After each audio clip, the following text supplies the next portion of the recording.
సాధారణంగా మన కొబ్బరి చెప్పులు పనికిరామని పడేస్తాం కదా, కానీ ఇండోనేషియా ప్రజలు కొబ్బరి చెప్పులు ఉపయోగించుకొని అందమైన బొమ్మలు తయారు చేస్తారు. మిగిలిపోయిన వేస్టేజ్ ని ఇవిలో మండించి తర్వాత మెత్తలు పొడి చేసి చివరిగా బొగ్గులు రెడీ చేసి మార్కెట్ లో అయితే ఎక్కువ రేటుకి అమ్ముతారు. ఎనుగు పిల్లలు చిన్నప్పుడు తన తొండని ఎలా ఉపయోగించాలో తెలియదు, ఇంకా ఎప్పుడు గందరగోళంగా కనిపిస్తాయి. ఇవి పరిగెత్తినప్పుడు అనుకోకుండా తండం కాలు కిందకి వచ్చి కింద పడతాయి. అంతేకాదు ఇవి నీళ్లు తాగేటప్పుడు తొండని అసలుకే ఉపయోగించవు. వీపిని పైకి లేపి తాగుతాయి. కొన్నిసార్లు తొండంతో హెలికాప్టర్ లాగా ఆడుకుంటాయి. మెల్లమెల్లగా పెరుగుతున్న కొద్దీ అది ఎలా బతకాలో తెలుసుకుంటాయి.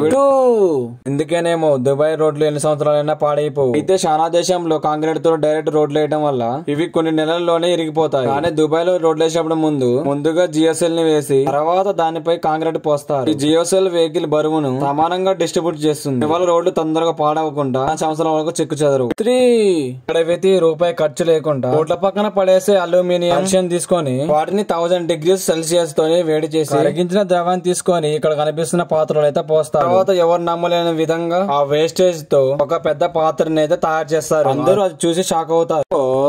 ఏరోప్లేన్ పైన పిడుగు పడితే ఏమైతుందో తెలుసా? సాధారణంగా ఏరోప్లేన్ తయారీ అల్యూమినియం ని ఎక్కువగా ఉపయోగిస్తారు. అయితే 1960s లో ఒకసారి గాలిలో ఉన్న ప్లేన్ పై పిడుగుపడి ఫ్యూయల్ ట్యాంక్ డ్యామేజ్ అయిపోయింది. ప్లేన్ క్రాష్ అయ్యి చాలా మంది చనిపోయారు. అప్పటి నుంచి ఏరోప్లేన్ రెక్కలకి పిడుగుని తట్టుకునే రెసిస్టెన్స్ ని ఫిక్స్ చేశారు. దీని మీద పిడుగుపడ్డా గానీ ఏ డ్యామేజ్ అయితే కాదు. దీని వల్ల ఏరోప్లేన్ రెక్కలపై పిడుగుపడ్డా అంటే రెక్కలు ఆకర్షించి భాగం నుంచి అట్మాస్ఫియర్ లోకి విడుదల చేస్తుంది.